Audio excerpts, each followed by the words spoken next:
దేవుడు గడిచిన కాలం అంతే కూడా మనకు కాచి కాపాడు దాన్ని బట్టి రెండు చేతులు పక్కకి దేవునికి స్తోత్రాలు చేద్దాం. స్తోత్రం స్తోత్రం స్తోత్రం స్తోత్రం. అందరూ బాగున్నారండి? మరి మీ పక్కన వారికి ఒకసారి హృదయపూర్వకంగా అందరికీ వందనాలు తెలియజేస్తే బాగుంటుంది.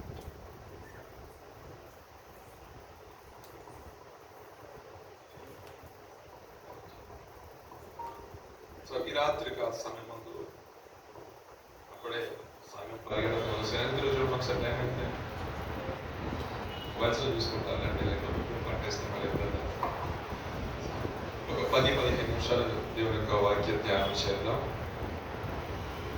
కొత్తదనం ఏమి లేదు, అందరికీ తెలిసిన వాక్యమే. దేవుని యొక్క మాట, దేవుని యొక్క మాట వింటే మనకి ఏమి కలుగుతుంది అని ఒక పాయింట్ నేను చూద్దాం. రోమిలకు రాసిన పత్రిక 10వ అధ్యాయం 7వ వాక్యం చదివి సహాయం చేయాలి. రోమిలకు రాసిన పత్రిక 10వ అధ్యాయం 7వ వాక్యం కొంచెం గట్టిగా చదువు.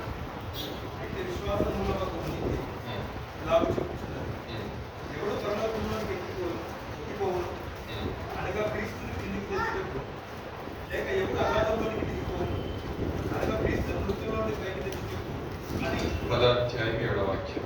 వినుట వలన విశ్వాసం అమర్చదు.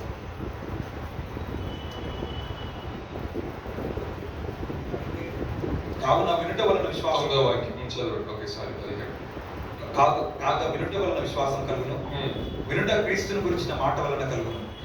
అయినను నేను చెప్పినది ఏమనగా, వారు వినలేదా? విన్నారు కదా. వారి స్వరము భూలోకం అంతటికి, వారి మాటలు బుద్ధిగంతముల వరకు బయలువెళ్ళను. మరియు నేను చెప్పినది ఏమనగా, చదవండి. ఇశ్రాయేలునకు తెలియకుండా జనము కాని వారి వలన మీకు రోషం పుట్టించెదను, అవివేకమైన జనము వలన మీకు ఆగ్రహం కలుగజేతును అని మొదట మోషే చెప్పుచున్నాడు. 17వ వాక్యం చూసినట్లయితే, వినుట వలన విశ్వాసము కలుగును, వినుట క్రీస్తును గూర్చిన మాట వలన కలుగును. ఆ మాట ఈ రాత్రి కాల్సిన కొన్ని నిమిషాలు ధ్యానం చేద్దాం.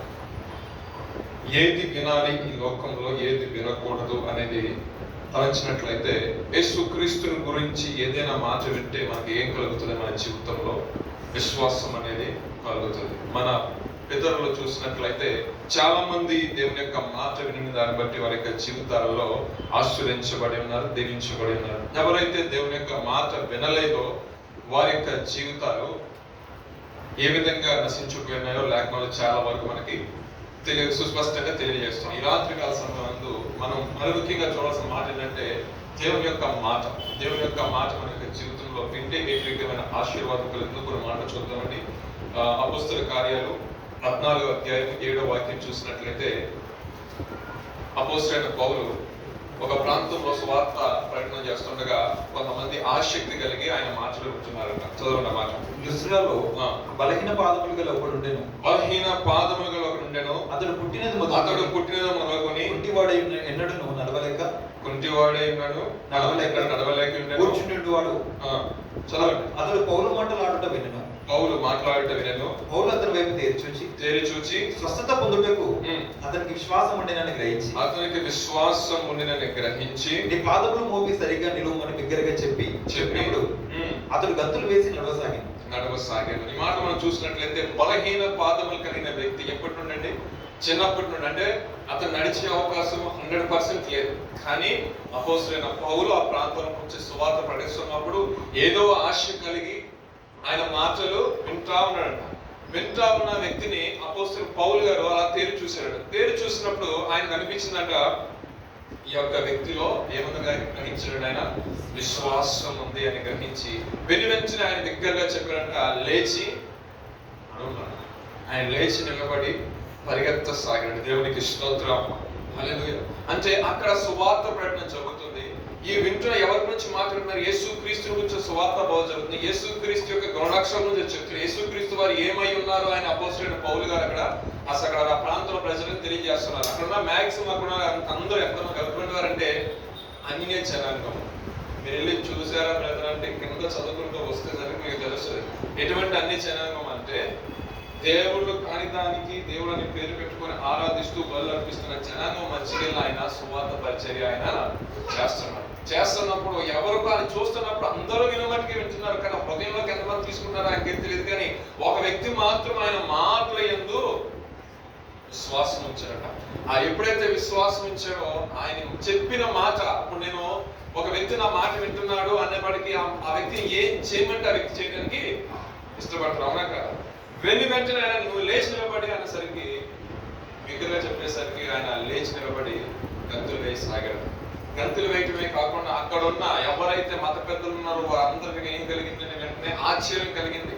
ఒక ఆయన అంటాడు, ఏకంగా మనం ఆరాధిస్తున్నా ఎవరైతే ఉన్నారో ఆ దేవతలే మనిషి రూపం దాల్చి ఆ మధ్యకి వచ్చేసారు కాబట్టి ప్రిపేర్ చేయండి, బలి అర్పించేంత ప్రిపేర్ తీసుకొచ్చేయండి దండలు అంటున్నారు. అధ్యాయం మీ చదువుకుంటూ వెళ్తారో చూడండి అనేసరికి పౌలు గారు అంటారు, మీరు అటువంటి పనులు మాత్రం మీరు చేయమాకండి, ఇది కేవలం విశ్వాసం వల్లనే జరిగింది. ఈ మాటలు రాత్రికాల సమయంలో మనం ధ్యానించే కారణం ఏంటంటే, విశ్వాసం అనేది ఏదైతే జరగాలనుకుంటామో అది మన విశ్వాసంతో మనం పలికినప్పుడు, విశ్వాసంతో మనం జీవించినప్పుడు మన యొక్క జీవితంలో అటువంటి ఏం చేస్తాయంటే కార్యరూపము అర్పింపజేస్తాయి. ఆ వ్యక్తి దేవుని గురించిన మాటలు విన్నారు, యేసుప్రభు గారి యొక్క గుణలక్షణాల గురించి విన్నారు, యేసుప్రభు గారు తన యొక్క జీవిత దినాల్లో చేసిన అద్భుతమైన కార్యముల గురించి పౌలు గారు మాట్లాడుతున్నప్పుడు ఆయన విన్నారు. యేసుప్రభు గారు ఏం చేస్తున్నారంటే, ఒక మాట చూద్దామా?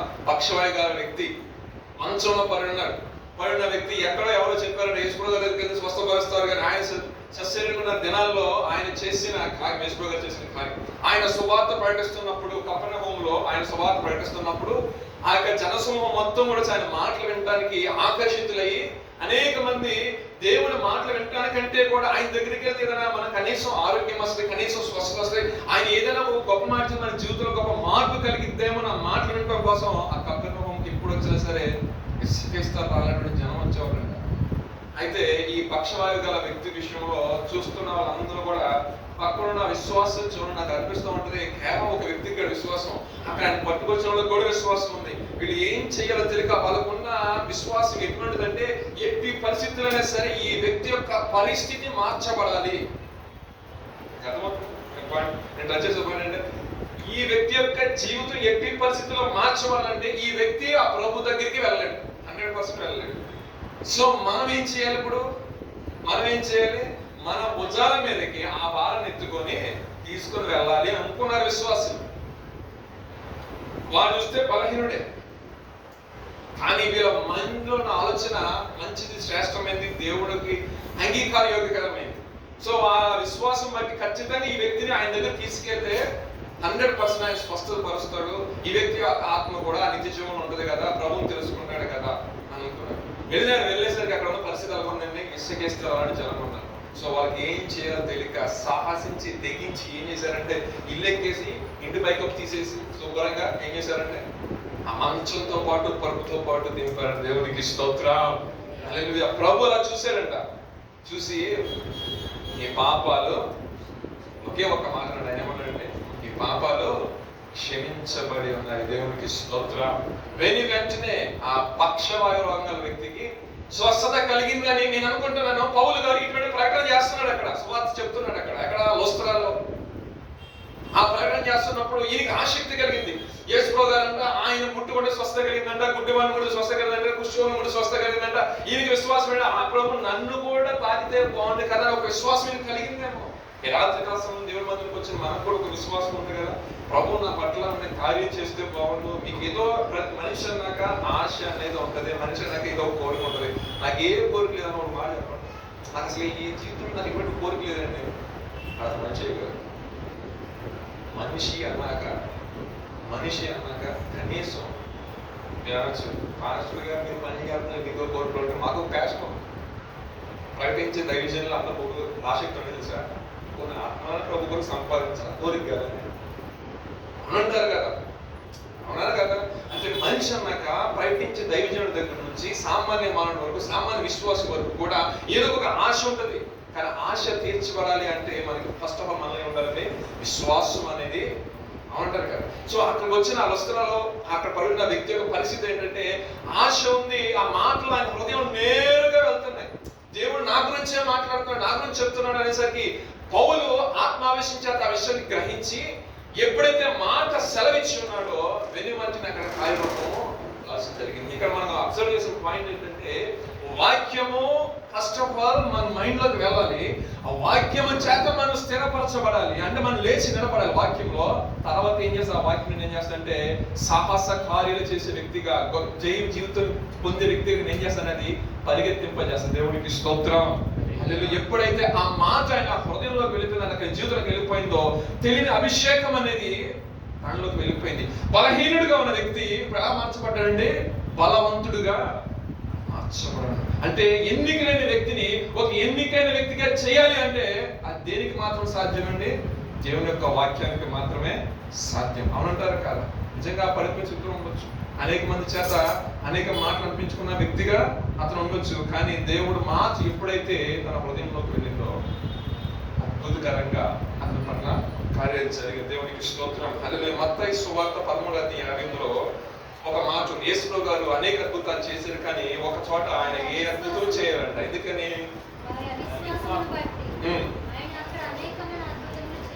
చూసారా, అవిశ్వాసమును బట్టి దేవుడు ఏంటంటే అక్కడ ఎటువంటి అద్భుతము చేయలేదు. అంటే దేవుని యొద్దకు వచ్చేవాడు ఎలా రావాలంటే ఆయన ఉన్నాడని, ఆయన యొద్దకు వెళ్ళే వారికి ఫలము దయచేవాడని, ఆయన దయచేస్తాడని ఆశతో వెళ్తే ఎప్పటికైనా దేవుని జీవితం అటు దాన్ని కార్యరూపం దాపిస్తుంది. అలాగే ఒక దైవజనుడు వాక్యం చెప్తున్నాడు. ఒక యవనస్తుడు సంఘానికి వచ్చారు. వచ్చి చాలా అప్పుల్లో ఉన్నారండి పాస్టర్ గారు, ఏదైనా సాయం చేయండి సాయం చేయండి అంటే, పాస్టర్ గారు ఏం సాయం చేస్తారు? మీరు ఇచ్చే కానుకలు పెట్టి పాస్టర్ గారు పోషించుకోండి. అవునా కదా? లక్షల కోట్లు కానుకలు చేయదు కాదు కదా.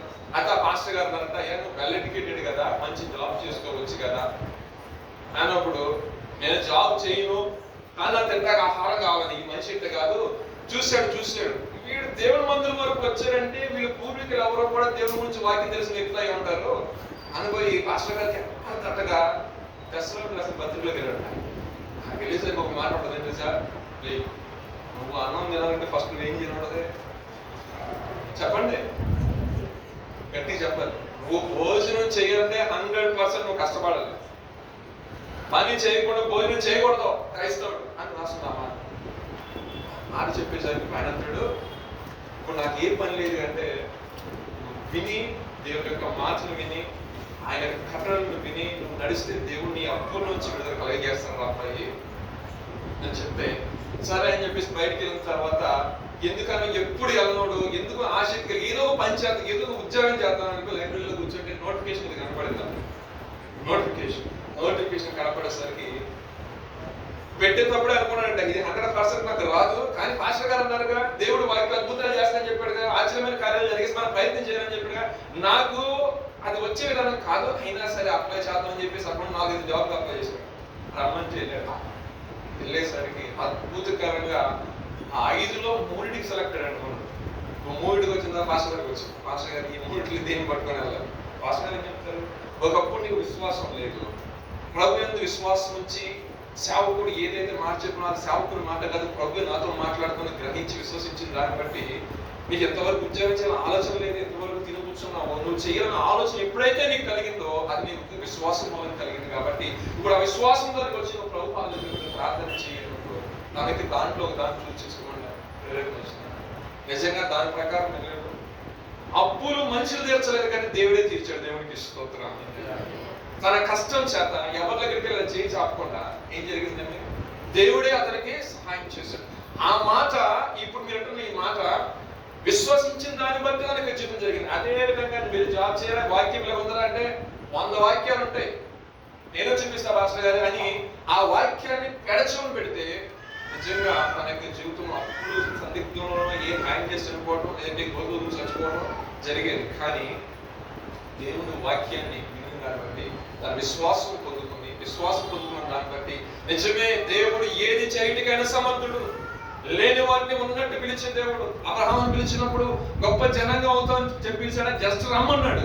వచ్చిన తర్వాత తన యొక్క విశ్వాస పరిమాణం మొత్తాన్ని చూశాడు. ఆయన చూసప్పన్నాడు, నేను అనేక జనములు తండ్రిగా చేస్తాను. దేవునికి స్తోత్రం. హల్లెలూయా.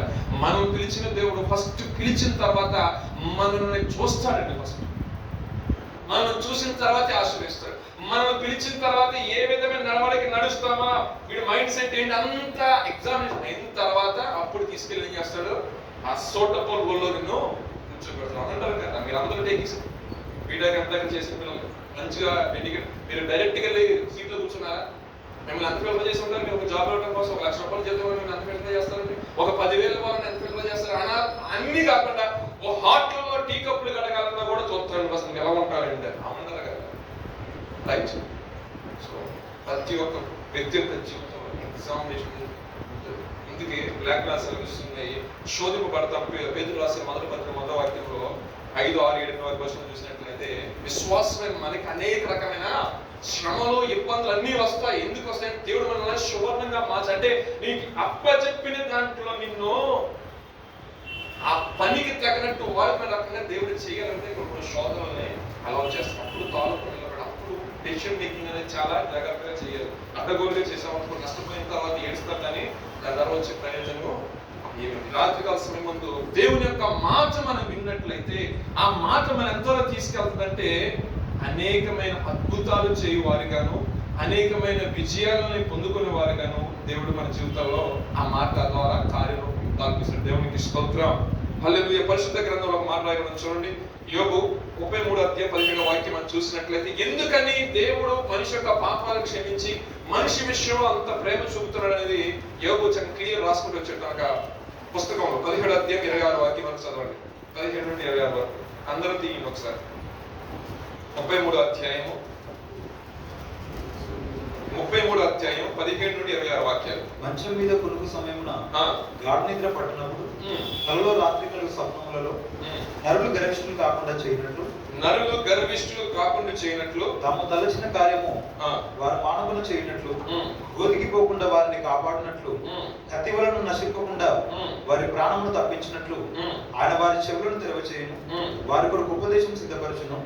వ్యాధి చేత మంచమెక్కుట వలనను ఒక ఎముకలలో ఎడతెగని నొప్పులు కలుగుట వలన వాడు శిక్షణ నొందును. రొట్టెయు రుచిగల ఆహారము వానికి అసహ్యమగును. వాని శరీర మాంసము క్షీణించిపోయి వికారమగును. బయటికి కనబడకుండా ఎముకలు పైకి పొడుచుకొని వచ్చును. వాడు సమాధికి సమీపించును. వాడి ప్రాణం సంహారుల యుద్ధకు సమీపించును.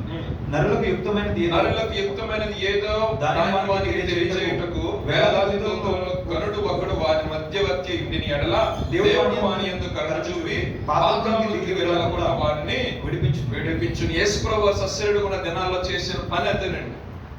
ఆయన మధ్యవర్తిగా వచ్చి ఉన్నాడు. ఏ ఒక్క ఆత్మ కూడా, ఏ ఒక్క వ్యక్తి కూడా నశించుకోకుండా తన యొద్దకు వచ్చిన వారి అందరి పట్ల కూడా దేవుడు ఏం చేశాడండి? కరుణ చూపాడు, కృప చూపించాడు. వాళ్ళ యొక్క బలహీనతలన్నీ చూశాడు దేవుడు. వాడు ఏ స్థితిలో ఉన్నాడో చూసి 38 సంవత్సరాలు బట్టి ఆ మండపం దగ్గర పడిపోయి ఉన్నాడంటే బెత్తెస్తాను కోనే దగ్గర. ఎన్ని సంవత్సరాలు బట్టండి?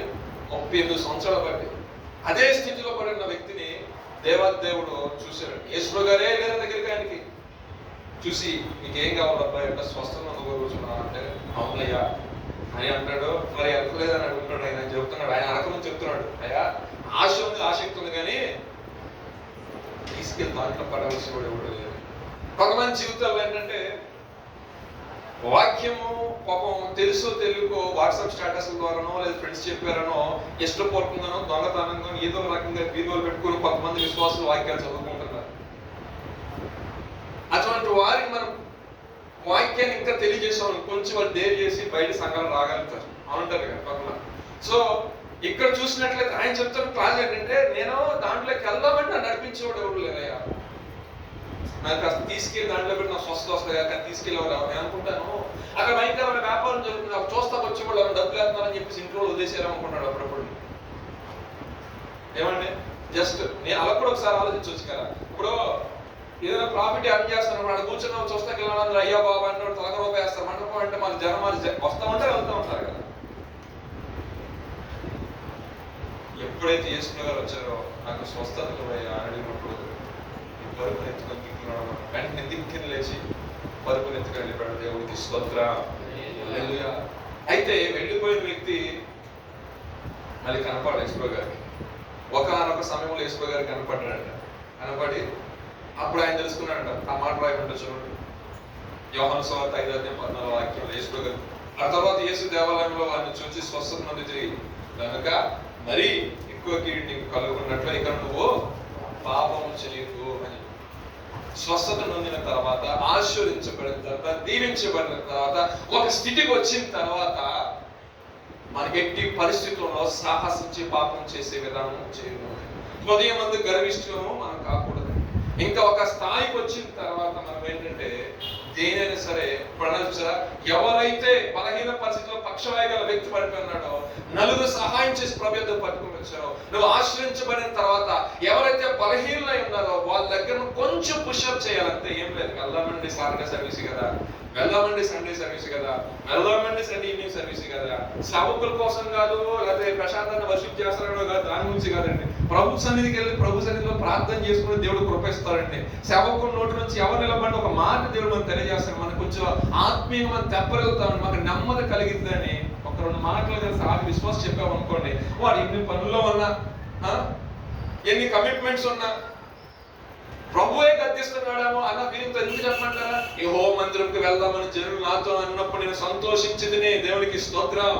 నిజమైన విశ్వాసం, నిజమైన దేవుని భక్తి కలిగిన వ్యక్తి ఎవరైనా సరే ఏదో అన్నెసెసరీగా బాగా సిక్ అయిపోయారో రాలేని పరిస్థితున్న వాళ్ళు రాలేమో, కానీ కొంచెం రావాలి అంటే అటు ఇటుగా ఉన్న వాళ్ళు కూడా ఎప్పుడైతే మాట చెవును పడుతుందో వాళ్ళకి ఏం కలుగుతుంది?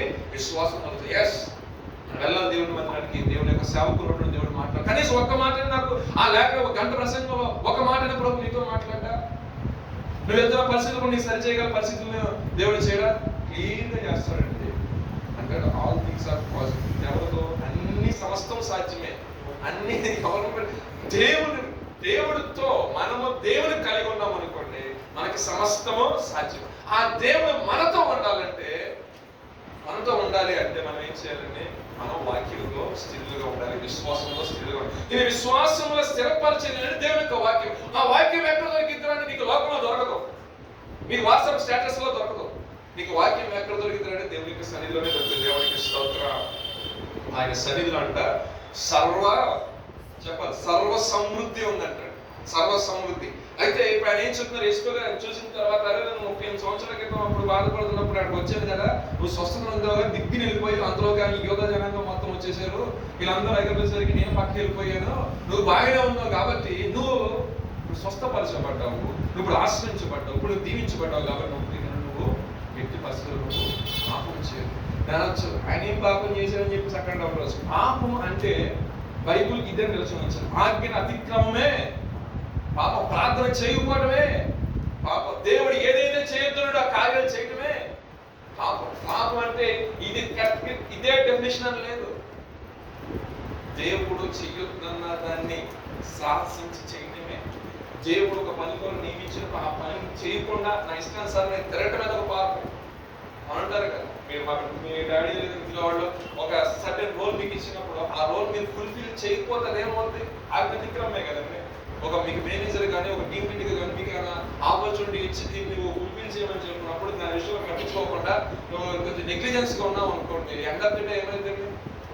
లేపించుకుని మన పేర్లు పెడతారు. అవునంటారు, ఫ్రాంక్ గా మాట్లాడతారు. అది ఏ పనిగా కావచ్చు, అది ఏ చిన్నదానం మొదలుకొని స్థాయి వరకు మనం చూస్తూ ఉంటే ఎన్నో గవర్నమెంట్ మారుతూ ఉంటాయి, ఎంతో మంది మినిస్టర్లు మాత్రం వస్తూ ఉంటారు, పర్ఫెక్ట్ చేసిన వాళ్ళు కాన్స్టెంట్ ఉంటూ ఉంటారు అంటారు.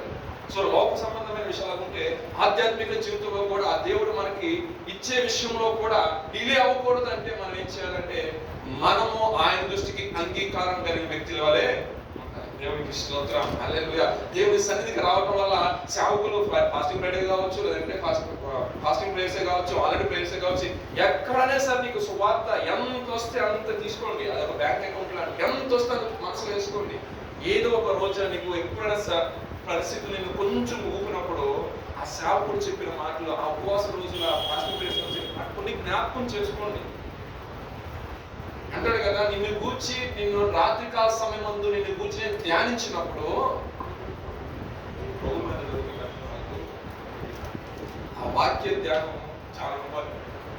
ఏది ఏమైనా మనము ప్రభువుని కలిగి ఉంటే, బైబిల్లో చూడండి సూపర్ హీరోస్ ఎవరు లేరు. వాస్తవం చెప్పాలంటే పుట్టగానే ఒక బెస్ట్ పొలిటికల్ వ్యక్తులు ఎవరు లేరు, కానీ ప్రభు వాళ్ళని క్వాలిఫై చేశాడు. దేవుడికి స్తోత్రం. హల్లెలూయా. మనము అనేక మంది చేత విసర్జించబడిన వ్యక్తులు కావచ్చు, కానీ బట్ దేవుడు ఒక్కసారి ఆయన హ్యాండ్లో తీసుకున్నాడు అనుకోండి, గొప్ప ఎన్నికైన జనంగా దేవుడిని మార్చివేస్తాడు. ఆ విషయం మనం ఎప్పుడు గుర్తుపెట్టుకోవాలి. నిజంగానే కింద మనం పాట పాడుకున్నాం కానీ మంచి పాట. ఏ పాట ఫస్ట్ చరణం ఏమంటుందంటే, ఆత్మీయులను అవమానించినప్పటికీ లేదంటే అన్యులను అపహసించినప్పటికీ అందరు నింపుకుంటాం. ఆ విషయాన్ని బట్టి ఇప్పుడు మన యొక్క చెవులో రింగ్ అవుతూ ఉంటారు. ఎప్పుడు కూడా ఫోన్లో రింగ్ అయినప్పుడు అన్నట్టు ప్రభు నాకు అండగా తోడుగా ఉంటాడు. ప్రభుని బట్టి ఈ కార్యం నేను కోరుకుంటాను. ప్రభు పని ముందుకు వెళ్తున్నా. ప్రభువే నాకు సహాయకుడు. ఏదైనా సరే మనకి చేయాల్సింది శక్తి లోపం లేకుండా ప్రభు నీ సహాయం దయచేయి. నేను బలహీనుడే, నీ నడిపించలేక చేయడానికి ఏ బలహీన, కానీ నీ ఆత్మ బలమైంది అంటారు కదా. ఆయన ఆత్మ ఇది శక్తి చేతన కాదు, ఇది బలం చేతన కాదు. ఆయన దేంతో చేపిస్తాడు పని? తన ఆత్మ చేత. ఆత్మలో బలం పొందుకోవాలి. మనం ఆత్మలో బలం పొందుకోవాలంటే వాక్యం నీలోకి రాదు. ఈ వాక్యం అంటే మళ్ళీ తిరిగి వచ్చి నువ్వు సన్నిధికి రావాల్సిందే. సన్నిధికి వచ్చి దేవుని యొక్క వాక్యాన్ని నువ్వు వినాల్సిందే. ఏదైనా అవకాశం ఉంటే ఇంకా ఫాస్టింగ్ ప్రేయర్స్ ఎక్స్టెండ్ చేయాలి, ఫాస్ట్ గా ప్రాణం తీసేది కూర్చొని, అంతేగాని ఎప్పుడు క్యాన్సిల్ అయిందా, ఎప్పుడు మానేద్దామా, క్యాన్సిల్ పాస్టర్ పట్టండి అన్నీ ఆయనకి మెసేజ్ వెళ్ళిపోవాలి. ఆయనకి పాస్టర్ గారు ఏదైనా అవకాశం రోజు ప్రార్థన చేసుకోవచ్చా, ఎందుకు పోగొట్టుకోవాలి? ఒక అన్న అడిగన్నా, మరి నేను ఆ ఫాస్టింగ్ ప్రేయర్ క్యాన్సిల్ అయిపోయింది, ఈ క్యాన్సిల్ అవ్వచ్చు, నేను నైట్ 5 దాకా కూర్చొని ప్రార్థన చేసుకుంటున్నాను, దేవునికి స్తోత్రం. అది అటువంటి కమిట్మెంట్ ఉండాలి. కొన్నిసార్లు పరిస్థితులు బట్టి క్యాన్సిల్ అవుతుంది, వాతావరణ పరిస్థితులు బట్టి. సో దాన్ని ఏంటంటే అలాగని చెప్పేసి అనుకుంటే ఇంకా కొంచెం ఇంటిగా కూర్చొని వాక్య ధ్యానం చేసుకుని ప్రభా ఏదైనా సరే వాతావరణం కూడా కొంచెం అనుకూలపరిచి ప్రభాని ప్రార్థన చేసుకోవాలి. ఒక రాత్రి అంతా కానీ సరే గడపడం ఒక భాగ్యం, ధన్యత. అనేక అన్న చెప్తారు, వాక్యం అన్న చెప్తారు, నేనైనా సార్ నేను చెప్తుంటాను. ఒక్కొక్కరు ఒక్కొక్క పాయింట్ ఆఫ్ వ్యూలో చెప్తున్నప్పుడు అదేంటంటే ఒక్కొక్కరికి ఒక మాట నచ్చింది, ఒక్కొక్క మైండ్ లోకి ఒక వర్డ్ వెళ్తూ ఉంటుంది. పరిశుద్ధాత్మ ఏం చేస్తారంటే వాళ్ళ జీవితాల మార్పుని అలాగే చేస్తాడు. దేవునికి స్తోత్రం. ఇక పాపం అనే కొన్ని మాటలు చెప్తారు చూడండి. 1 పేతురు 4వ అధ్యాయం 3వ వాక్యం చదువుదాం ఒకసారి. త్వరగా సమయం అయిపోతుంది, ముగించేస్తాం. 5 నిమిషాలు చదవండి అన్న, కొంచెం స్పష్టంగా చదవండి. మనము పోకిరి చేష్టలు, దురాశలు, మద్యపానము, అల్లరితో కూడిన ఆటపాటలు, త్రాగుబోతుల విందులు, చేదవి విగ్రహ పూజలు మొదలైన వాటితో నడుచుకొనుచు అన్యజనుల ఇష్టం నెరవేర్చుకున్నటకు గతించిన కాలమే చాలండి. అపరిమితమైన ఆ దుర్వ్యాపారం తమతో కూడా పరిగెత్తుకుపోయినందున వారు ఆశ్చర్యపడుచు మిమ్మల్ని దూషించున్నారు. ఏంటంటే పాపం అనగా చాలా నిర్వచనం ఉన్నాయి. పాపం కానీ సింపుల్ థింగ్స్ చూసినట్లయితే పోకిరి చేస్తారు, సరదా కామెంట్ చేస్తూ ఉంటారు. ఇంకేంటంటే దురాశ, ఒక ఆశ సరిపోతుంది. దురాశ ఆడ ఎప్పుడు నాశనం అయిపోతారు, ఆడ ఎప్పుడు పోతారు, ఎందుకు దురాశ తినిచేయండి, దుఃఖానికే చేయడం. సత్సంతులు వేస్తా ఉంటారు, పేల్స్తూ ఉంటారు. అవన్నీ కూడా పూర్వం చేసేది తప్పిపోయింది. అవి ఎవరి ఆచారాలు అవి? దేవుడు ఎనగని ప్రజలు దాన్ని కూడా ఎదుర్కొంటారంటే ఒక ఆత్మీయ ఒక పాప కింద వస్తుంది. అల్లరితో కూడిన ఆర్పాటలు, కల్పన కథలు. ఒక ఆయన దగ్గర సినిమాకి వెళ్ళొచ్చాయని కొంతమంది చెప్తారు, సినిమాకి వెళ్ళకూడదని కొంతమంది చెప్తారు. అసలు వెళ్ళొచ్చాయి వెళ్ళకూడదు సార్ నేను అన్నాను. ఒక అదే డిబేట్ జరిగింది ఆ విషయం. ఏం అర్థం కాదు ప్రభా, ఏంటి సినిమా ఏంటాడు ఒకసారి అదంతా కల్పించమే. కథల కథలే అని రైతులు ఏమన్నా కల్పన కథలో అదే రియల్ కాదు. కల్పన కథలు దొంగ చెవులు కలవాలే ఉంటారంట కొంతమంది. వాళ్ళు ఎవరో పోతారంటే అర్థం అబద్ధం లేదే. ఇంకా దశమ రాసిన పత్రిక 1వ అధ్యాయం అంటాడు, విశ్వాసం అందరికీ లేదు. ఒకే మాట అర్థమవుతుందా? 1వ అధ్యాయం చదువు, ఇంటికి చదువుకోండి. విశ్వాసం అంటే అందరికీ లేదంట. మరి ఎవరికి ఉంది? కొందరికే ఉంది. ఆ ఎవరైతే కొందరు విశ్వాసంతో నడిపించబడుతున్నారో వాళ్ళు దేవుని యొక్క ఆత్మకార్యాలు చూస్తున్నారు. దేవుని యొక్క రాబోయే యొక్క దినం కొన్ని ఎదురు చూస్తున్నారంట. ఇక పరమంద వారి మీద ఆశలు పెట్టుకోలేక ఆ సర్వోన్నతుని యొక్క సింహాసనం మీద నేను కూడా ఉండాలి, ఆయనతో పాటు ఉండాలి, ఆశ కలిగి జీవిస్తున్నారంటూ ఆయన దశమ పత్రికలో చక్కగా కొనుక్కుంటూ వచ్చేసే సబ్జెక్ట్ మొత్తం చాలా నీట్గా దేవాస్తోత్రం అనుకుంటే ఈజీ కాదు. మనం పెట్టడానికి అలా ఈ భూ సంబంధమైన ఈ భూములో యూరోపులో ఉంటూ ఆత్మీయ జీవితాన్ని లీడ్ చేయడం అనేది చాలా చిన్న విషయం. సో మనం ఏంటంటే పావును వల్లే నిష్కపటులు అంటాం. పావును వల్లే వివేకం కలిగి, పాము వల్ల వివేకం కలిగి పావును వల్లే నిష్కపటం అని లేఖనం సెలవుస్తుంది కాదు. మన యొక్క జీవితంలో మనం యొక్క ఆత్మీయాత్ర కొనసాగిస్తున్నప్పుడు లోకంలో దుష్టులు అనేక రకమైన ఆశలు చూపిస్తూ అందులు చూపిస్తూ ఉంటాడు. అట్లలో పడిపోకుండా విశ్వాసం కథను కొనసాగించు అని యేసు వైపు చూసి మన యొక్క బంధువులు మనం పరిగెత్తే వ్యక్తులుగా ఉంటారు. సో ఫైనల్ గా ఏంటంటే దేవుని యొక్క మాట మనం విన్నాం అనుకోండి, ఆనాడు వస్త్రాలు ఉన్న వ్యక్తి, బలహీనుడైన వ్యక్తి పౌలు చెప్తున్న మాటలు ఎంత విశ్వాసం వచ్చిన దాన్ని బట్టి ఆ యొక్క పరిస్థితిని, తన యొక్క స్థితిని మార్చుకోగలిగాడు. ఆ పాత రోత జీవితం నుంచి విడుదల పొంది నూతన జీవితాన్ని స్టార్ట్ చేశాడు. దేవుని వాక్యం ఇచ్చిన మనము కూడా మన తలంచిన దాని విషయంలో ఇది ప్రభు దృష్టికి అనుకూలమైన, ప్రభు దృష్టికి యథార్థమైన, ప్రభు నిజంగా దీని విషయంలో ప్రార్థన చేస్తే సహాయం చేస్తారని నువ్వు అడిగి, ప్రభా నీ మనసాక్షి చెప్తుంది, చెప్పినప్పుడు ప్రభా ఇది నా మనసాక్షి, నువ్వు కూడా దీని విషయంలో సహాయం చేయడం పరిశుద్ధాన్ని ఖచ్చితంగా దాని విషయంలో సహాయం దయచేసి నీకు ఆ విషయంలో సక్సెస్ ఇస్తాడు. దేవునికి స్తోత్రం. హల్లెలూయా. ఇంకో చిన్న మాట ఏంటంటే క్లోజ్ చేసే ముందు, దేవుని యొక్క మాట వినిన వారు కొంతమంది ఉన్నారు, దేవుని యొక్క మాట విన్నవారు కొంతమంది ఉన్నారు. సో వాళ్ళ గురించి కూడా రెండు మాటలు చూసి మనం జ్ఞాపకం చేస్తాం. దేవుని యొక్క మాట వింటే ఏం జరుగుతుంది? ద్వితీయోపదేశ కాండము 28వ అధ్యాయం ఒక మాట ఏంటి? ద్వితీయోపదేశ కాండము 28వ అధ్యాయం మొదటి నుండి కొన్ని మాట చదువుకున్నాం.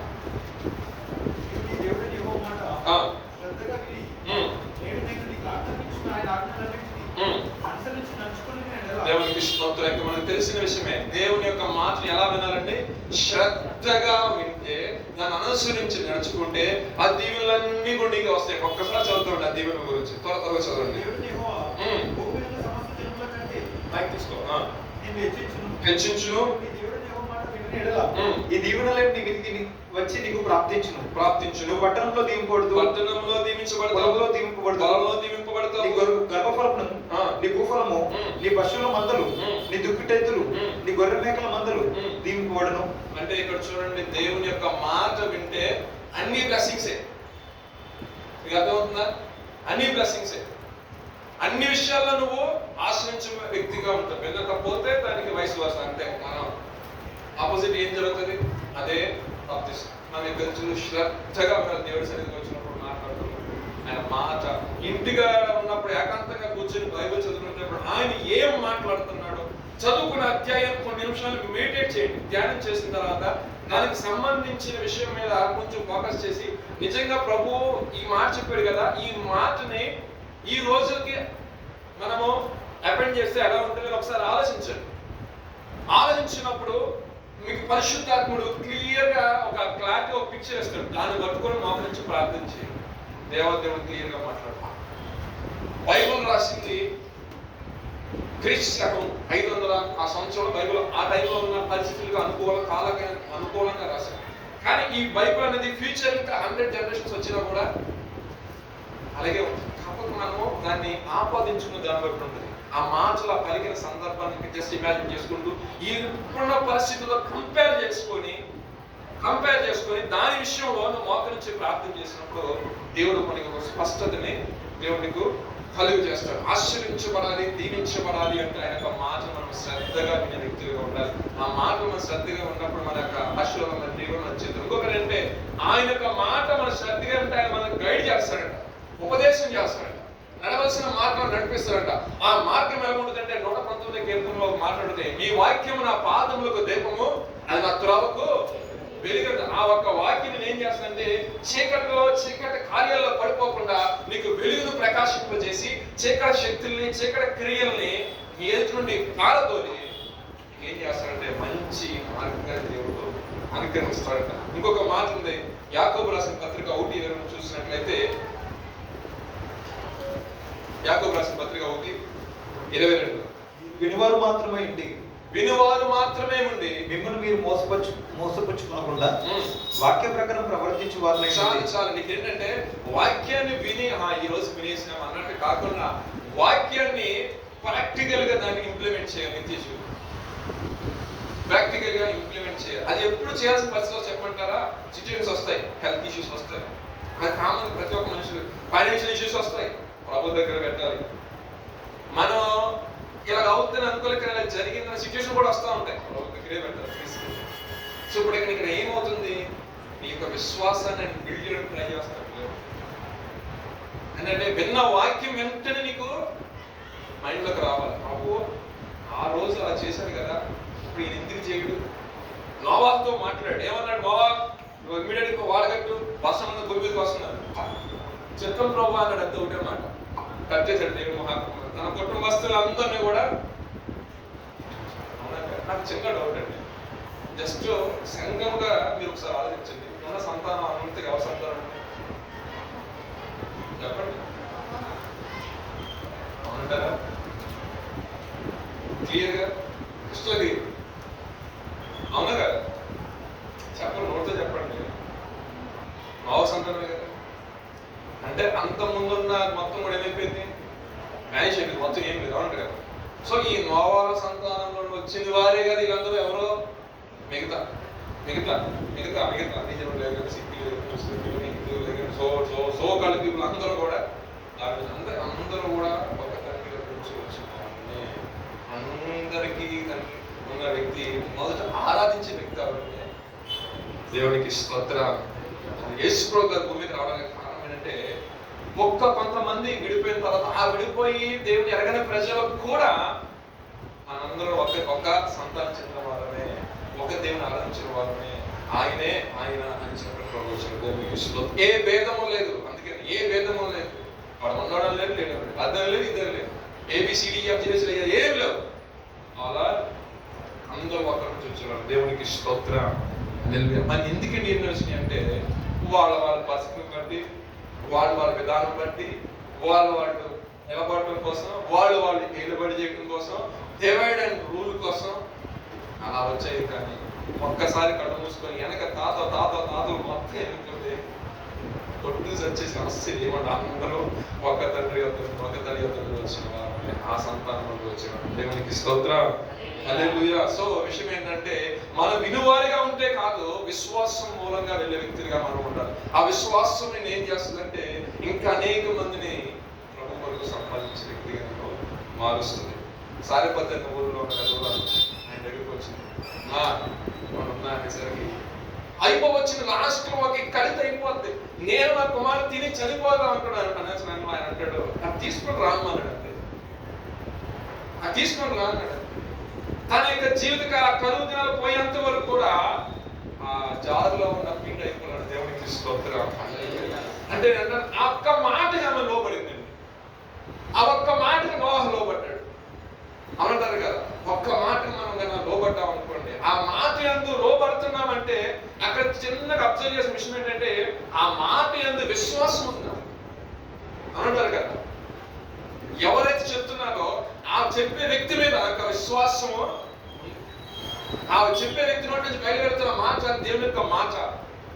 ఆ మాట ఏం చేసిందంటే కరువు దినాలంతలో కూడా పోషించడానికి ఎంతగానో సహాయం చేసి యేసుప్రభువు సస్యమైన దినాల్లో పేతురు గారు వచ్చినప్పుడు అలా అంతగా శ్రమ పడిపోయాడట.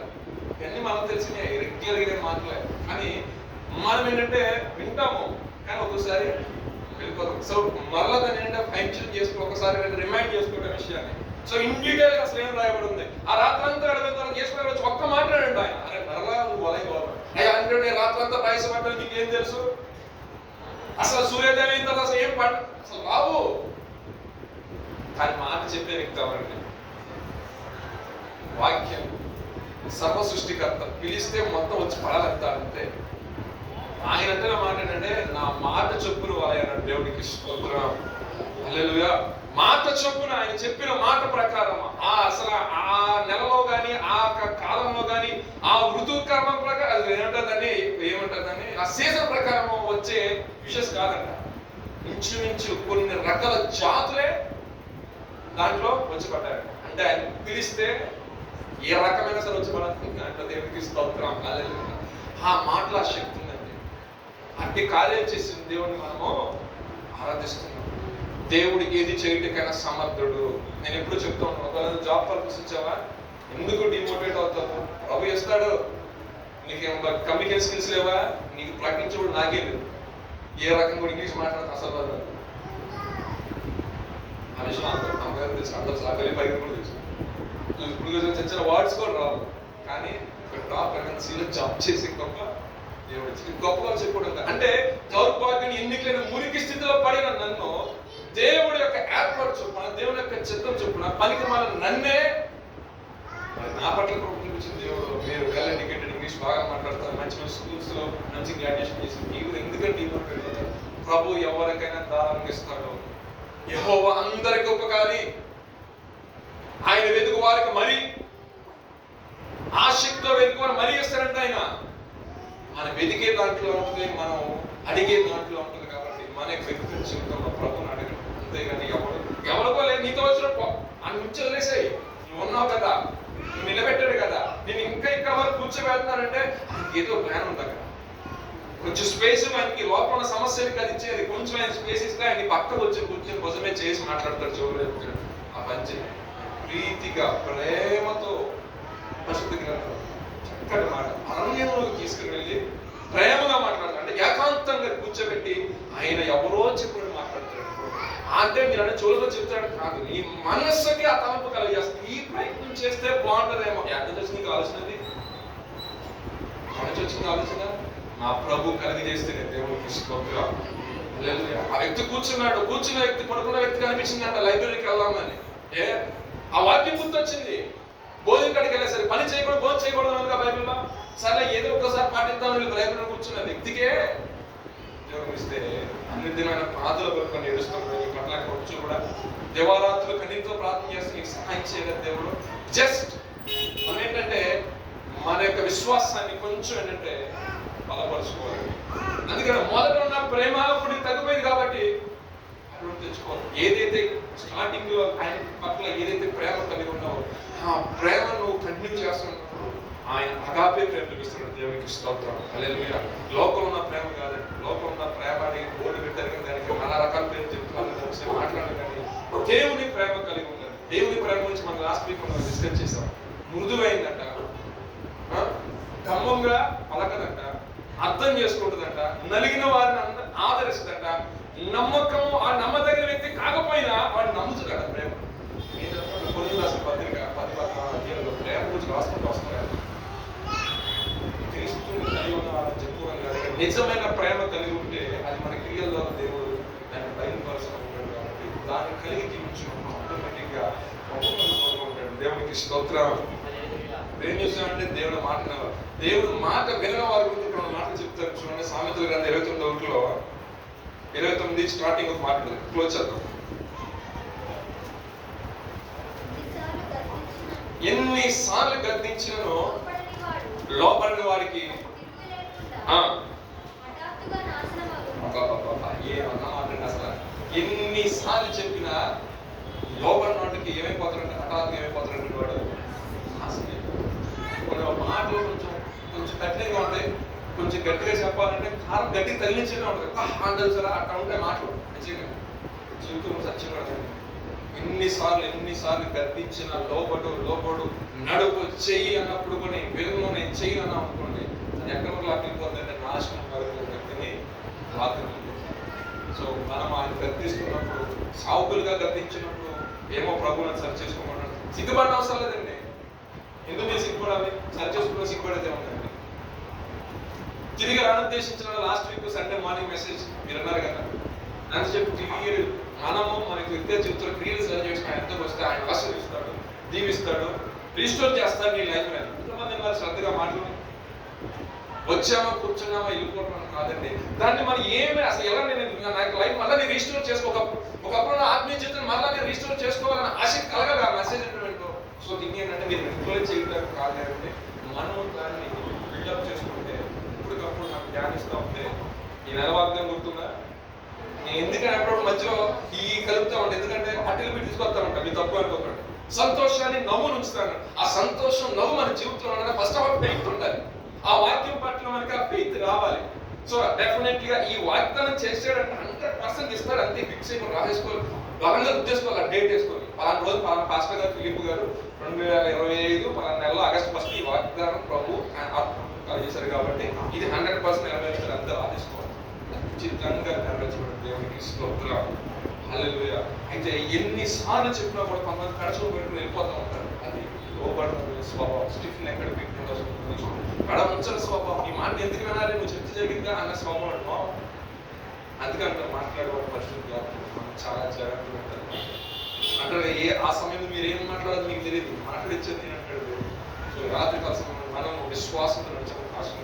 ఆయన మాట వినకపోతే నాశనానికి తీసుకెళ్ళి. ఇంకో మాట హోషేయ 4 నా ప్రజలు జ్ఞానము లేకయే నశించిపోతున్నారు. ఎందుకని జ్ఞానం లేదు? వాళ్ళ దేవుని గురించిన జ్ఞానం లేదు. సో నాశనానికి వాళ్ళు కాలు జాపి సరే అలాగే నాశనానికి వెళ్ళిపోతాం. మన మత్తయి సువార్త 7వ అధ్యాయం 26-27 వాక్యాలు చూసినట్లయితే మూర్ఖుడంట, దేని కడతాడు నీళ్ళు, బుద్ధి లేనివాడు ఇసుక మీద, కానీ బుద్ధి గలవాడు దేని కట్టుకుంటాడు కనుక జీవితాన్ని బండమే. సో మనం క్రీస్తు అనే బండ మీద మన వాక్యాన్ని మనం విని మన జీవితం కనుక్కున్నాం అనుకుంటున్నాం, దాని ద్వారా మనకి ఆశీర్వాదం కలుగుతుంది. వినని వాడు, లోబడిన వాడు, దేవుడు మాట వినని వాడు చెప్తారే ఇసుక మీద కడతాం ఏంటంటే అందరికంటే ఫస్ట్ నాదే అయిపోతాను. అదేమంటారు, అది చేయకూడదు, అలాగే చేస్తాను. ఈ మీద మాట అంటే కాదు, నేను పట్టుకున్న ముందు కానీ 2 కాళ్ళు కాదు, చెవులు వరకు అడగలేదు, 3వ కాళ్ళు అంటాడు. ఆ టైప్తో మూర్ఖులుగా బైబిల్ సెలవిస్తున్నాయి. ఆదాముకి అవ్వకి ఎగ్జాంపుల్ చెప్తున్నాను. ఆదామని అవ్వని చెప్పాడు అని కమెంట్ చేశారు. మీరు అన్ని తినండి కానీ ఆ జీవవృక్ష మాత్రం తినొద్దు అని చెప్పారు. వీళ్ళు ఏం చేశారు, సాతాను మాట దేవుడు మాట వింటే దానికి దేని ప్రామాణికం తీసుకున్నారు, చూసి దగ్గర అసలు మీరు తిన్నారంటే మీరు అసలు గొప్పవాడు అయిపోతారు అంతే. అవం తినేసింది, తర్వాత ఆదాయంగా తినేసింది. మరణాన్ని లేకుండా మరణాన్ని వాళ్ళు అంటారు. సో మాట వినకపోవడం వల్ల చక్కగా మంచి ప్రదేశం ఉన్న వాళ్ళు గెంటి వేయబడ్డారు. ఆత్మీయ జీవితంలో కొనసాగిస్తున్న వ్యక్తులు ఆత్మీయత నుంచి బయటపడ్డారు. ఏదో కొద్దిపాటి అవకాశ, కొద్దిపాటి గొప్పదనం, కొద్దిపాటి సిరి, కొద్దిపాటి ధనాపేక్ష, కొద్దిపాటి అధికార వ్యామోహం, ఇవన్నీ ఏం చేస్తాయి అంటే ఆత్మీయ జీవితం నుంచి ఏం చేస్తాను బయటికి విసిరేస్తాం. సో మనం ఏంటంటే ఏది అది లాగుతున్నప్పుడు చూడాలి. అది గ్యాల్విస్ లాగిందంటే సాధన ఎరేస్తాడు బైబిల్లో ఉన్నమాట. ఎరేసి లాగితే వాడు ఏమిస్తాడు, వాళ్ళ మాత్రం ఏడు. సో దేవుడి సన్నిధికి వస్తున్నాం, మనము మాట విన్న వారు ఉంటే శాపాన్ని చూస్తాం. ఫరో హృదయం నిజంగా ఎంతో కఠినమైపోయింది. మోషే చెప్పాడు, నువ్వు మనసు మార్చుకున్న ప్రజలు పంపి అన్నప్పుడు వినలా. నిజంగా మనసు మార్చుకొని వారు పంపించినట్లయితే 10 రకాల తెగులు అలాగ రాజ్యంలోకి. ఐగుప్తు సామ్రాజ్యం అంటే ఓడలోనే ఈ నెంబర్ 1 సుప్రీం కాదు. అటువంటి వాళ్ళని గడగలాడిచ్చేసాడు. నాకంటే తిరుగుతాను చెప్పాడు, వదిలేసాను బాబా. చిన్న వ్యక్తి చెప్పాడు, ఎవరా లేదు మరి ఇబ్బంది పడతాను, నీకంటే గొప్ప ఇక్కడ నాకు ఏం చేస్తావు, చెయ్యి, పాములు దిగుతావా, కప్పలు దిగుతావా, పేలు దిగుతావా, ఏమైనా చెయ్యి. లాస్ట్ లో కన్నా దేవుడు ఇంత కానీ తినలే కానీ వస్తున్నాడు అంతే. ఆయన ఎంటర్ అయ్యాడు, సంహారం దింపాడు అంతే. ఆటోమేటిక్ అంతవరకు తీసుకెళ్ళాడు. మాట ఎనుకోపోవటం వల్ల ఇన్ని రకాల నాశనం. యేసుప్రభు సస్యమైన జనాల్లో ఒక ధనవంతుడైన యవనస్తుడు వచ్చాడు. నేను నిత్య జీవం పొందాలంటే ఏం చేయాలి, మొదలు ఆశ్రమంతా అమ్మేసి బేదకిచ్చాడు అంతే. అట్లా చూసి వేసుకోవాలంట ఆత్మహత్యాలను ఎప్పుడు కాలం కొట్టుకొచ్చి మొత్తం సంపాదించుకుంటే ఇప్పుడు జ్ఞానధర్మాలు అంటారు. నువ్వు వద్దు నా పర్వాలేదు మాట విన్నట్టయితే వాళ్ళు ఏమైంది నిత్య జీవనానికి వచ్చింది. సో ఆయన తండ్రులు ఏంటంటే మన యొక్క జీవితం ఆయన మాట విన్నాం అనుకోండి, ఆశీర్వాదం ఉంటుంది, గైడెన్స్ ఉంటుంది, ప్రొటెక్షన్ ఉంటుంది. వినకపోయామనుకోండి, గైడెన్స్ ఉండదు, జడ్జిమెంట్ కెళ్ళకి వస్తుంది. నీ యొక్క జీవితంలో డేంజర్ జోన్లో ఉంటావు, నాశనం వైపుకి వెళ్ళిపోతావు. విశ్వాసం ద్వారా మాట విన్నాం అనుకోండి, అనేకమైన అద్భుతాలు జరిగిన ఆరోగ్యాన్ని కలిగజేసుకున్నాం. ఒక ఆరోగ్య విషయమే కాదండి, చాలా మెరకల్స్ అనేది విశ్వాసం ద్వారా జరిగాయి. పోషించబడి అంటే ఫైనాన్షియల్ క్రైసిస్ లో సారబద్ధంలో వివరాలు పోషించబడి అంటారు కదా. అనారోగ్య సమస్యతో బాధపడుతున్నప్పుడు ఆరోగ్యాన్ని ఆయన విశ్వాసం ద్వారా బట్టి విశ్వాసం ద్వారా పొందుతున్నాడు. ఇంకా చాలా చాలా మరణస్థితికి వెళ్ళిపోయారు. చాలా ఎగ్జాంపుల్స్ ఉన్నాయి. ఎప్పుడు 30 సంవత్సరాలు బట్టి దౌర్భాగ్య దైర్ఘ్యమైన స్థితిలో ఉన్న వ్యక్తి అట్టి స్థితిలో నుంచి దేవుడు అతన్ని విడుదల చేశాడు. ఈ రెండింటికి గల శక్తి ఎక్కడ వచ్చిందంటే దేవుని యొక్క మాట, దేవుని యొక్క వాక్యం. సో ఆ వాక్యం ఇంట్లోకి వచ్చి మనం చాలా ధన్యం. సో వాక్యంలో ఇంకను లోతుగా వేరు పాదుకున్నట్లయితే మనం ఇంకా బాగా ఫలిస్తాం. కాబట్టి సో వ్యక్తిగతంగా విశ్వాసంలో స్థిరంగా ఉండండి. ఎక్కువగా దేవుడి వాక్యాన్ని వింటానికి ఇష్టపడండి. 2:17 వాక్యం వినటం వలన విశ్వాసం కలిగిన అన్నింటిని గురించిన వార్త ఎవరిదై ఉండాలి, యేసు క్రీస్తుని గురించిన వార్త. దేవుడికి స్తోత్రం. ప్రార్థన చేసుకున్నాం. సోదరు ప్రశాంత్ చిన్న ప్రార్థన చేస్తారు.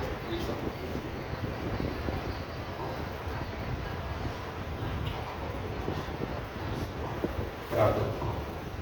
దేవతండ్రి కృపదేవ ప్రార్థిస్తుంది.